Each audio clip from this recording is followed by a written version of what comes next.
Salut à tous, j'espère que vous avez la super forme, j'espère que vous allez à merveille. Alors, ici vous êtes sur la chaîne Yahoo l'investisseur et ici nous parlons de business, nous parlons des affaires, nous parlons de l'investissement, surtout en crypto-monnaie bien sûr.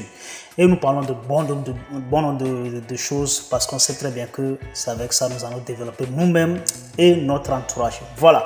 Donc aujourd'hui, qu'est-ce que nous allons voir principalement? Je vais répondre à quelques questions que bon nombre de personnes, bien tout simplement, tous ceux-là qui sont dans mes groupes et me posent très souvent.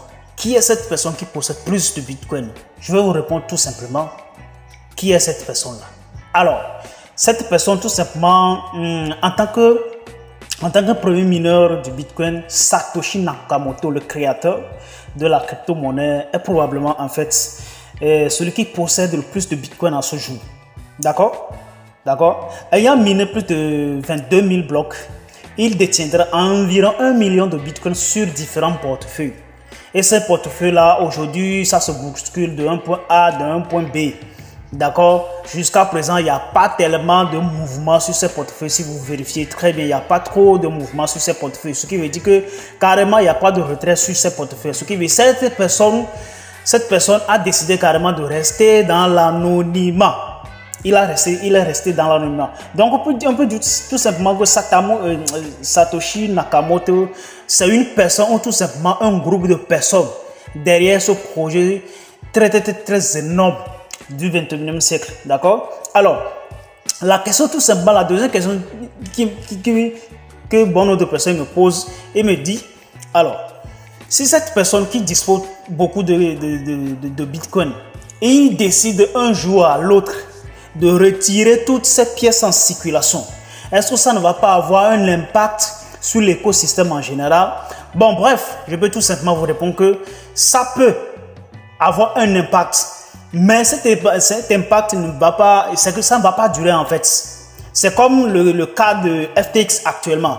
Le cas de FTX, c'est pas la crypto-monnaie. FTX, c'est juste une plateforme centralisée qui a besoin de la crypto-monnaie pour pouvoir fonctionner. Lorsqu'il ne dispose plus de crypto-monnaie sur son portefeuille, ce qui veut dire que tout simplement l'entreprise n'existe plus. D'accord? L'entreprise n'existe plus. L'entreprise va disparaître tout simplement. Alors ici par contre, c'est pas une société. La crypto-monnaie, il est déjà là. C'est quelque chose sur l'internet qui a été déjà créé. Vous pouvez acheter n'importe où ou bien le vendre n'importe où en fait. Alors je vais répondre à cette question tout simplement dit.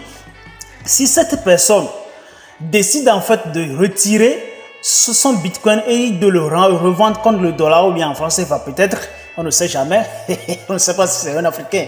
Alors, passons. Donc, on ne sait pas trop. Est-ce qu'il va avoir un impact énorme sur les crypto-monnaies? Je vous dis tout simplement que non. Ça peut avoir un impact à court terme, mais ça ne va pas durer. Ce qui veut dire tout simplement que c'est un système qui se déplace d'un point A à un point B.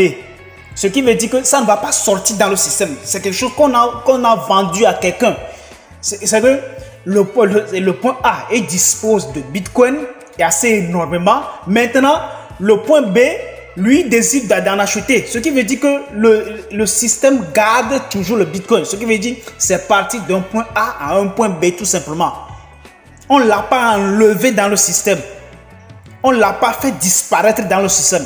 On ne l'a pas brûlé. Ce qu'on dit très souvent, le brûlé ou bien le burn. Ce n'est pas le brûlé. C'est juste la vente et l'achat. Vous voyez? C'est juste la vente et l'achat. Voilà. Donc, ce qui veut dire que ça ne va pas disparaître. Ça va toujours rester dans le système. Ce n'est pas un système de brûlure. C'est plutôt un système de vente et d'achat. Vous voyez un peu? Voilà, supply and demand, tout simplement. Et donc, pour ceux-là qui se demandent si cette personne désire un jour alors de vendre toutes ces pièces, c'est déjà fini. Non, ça ne va même pas finir. Ça va toujours rester. La chose est très simple à comprendre. Pourquoi les États sont vraiment furieux contre ce système-là? Parce qu'ils savent très bien que c'est quelque chose qu'on ne peut pas détruire. C'est que c'est déjà là, tout le monde l'utilise. C'est déjà là, tout le monde l'utilise. D'accord? Peu importe, tu peux toutefois en fait interdire, mais il y aura toujours quelqu'un qui se trouve quelque part qui va l'utiliser. d'accord, qui va l'utiliser sans que le gouvernement le sache. C'est un système qui est là. C'est un système qui est déjà implanté, qui est déjà assis. Voilà, je vous dis souvent dans mes vidéos que le poisson ne peut pas réglementer ce qui est en dehors de l'eau. C'est faux. Les réglementations, c'est seulement pour pouvoir surveiller combien tu sors, combien tu rentres en termes de dollars. Mais en termes de Bitcoin lui-même, là, le réglementer jusqu'à son couille, non, non, non. En tout cas, on attend de voir. Vous voyez déjà que les grands gouvernements ont déjà la difficulté de pouvoir réglementer. Pourquoi l'État américain? Pourquoi la Chine n'arrive pas à réglementer? Pourquoi la Russie n'arrive pas à réglementer? Pourquoi la France n'arrive pas à réglementer en un seul coup? Mais plutôt, on peut le faire ça en une seule journée, bien sûr. S'il dispose toutes les données, il peut le faire en une seule journée. Parce que c'est un système qui est assez énorme et assez colossal. Et très facile aussi à comprendre. Mais le réglementer, ça va être vraiment très, très difficile. Très difficile. Et ce n'est pas quelque chose qui peut se faire en une seule journée. En une seule journée. Ce n'est pas possible. D'accord? Donc là, c'était ces éclaircissements que je voulais vraiment vous dévoiler tout simplement. C'est un système qui est venu pour pouvoir rester. Et ce n'est pas un système qui est venu pour pouvoir disparaître. Même si cette personne-là, ou bien cette entité, ou bien ce groupe de personnes appelé tout simplement Nakamoto Satoshi décide de vendre toutes ces pièces, ça ne va même pas faire quoi que ce soit à Bitcoin. D'accord? Ça va plutôt aussi arranger à telle personne-là, à un point B, de pouvoir s'enrichir avec le Bitcoin tout simplement. Vous voyez un peu? Voilà, donc c'est très simple à comprendre. Donc, tout simplement, ne vous fiez pas à ces grands banquiers qui vous invitent à vendre vos cryptos et se cachent pour acheter la crypto-monnaie. C'est l'avenir. D'accord? C'est l'avenir. Dénichez les pépites et mettez dessus les ressources dont vous n'avez pas du tout besoin en ces temps-ci. C'est le cas. Donc, il faut l'investir dedans.